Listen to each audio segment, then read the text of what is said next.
সরস্বতী পুজোর দিন সকালে ঘরের পুজো সেরে রান্নাবান্না সেরে নিয়ে যাচ্ছি এখন ছেলের স্কুলে। প্রত্যেক বছর কিন্তু আমরা গার্জিয়ানরা মানে আমাদের যে গ্রুপটা আমরা প্রত্যেক বছর সরস্বতী পুজোর দিন সবাই আসি, সবার সাথে সবার দেখা হয়। এই একটা দিনই কিন্তু আমাদের এখন দেখা হয়।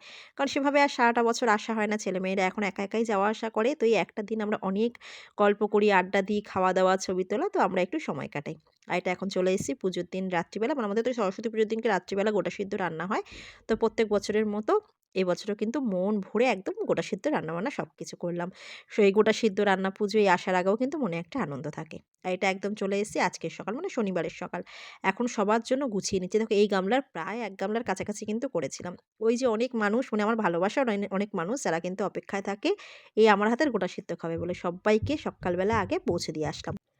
আর আজকে তো আর গরম কিছু খাওয়া যায় না। তো বারবার তো আর এই শীতের মধ্যে পান্তাও খাওয়া যায় না। তো এই একবারই আমরা পান্তা খাই। বাকি ২ টাই মোটামুটি মানে মুড়ি দিয়েই এই চচ্চড়িটা খাই।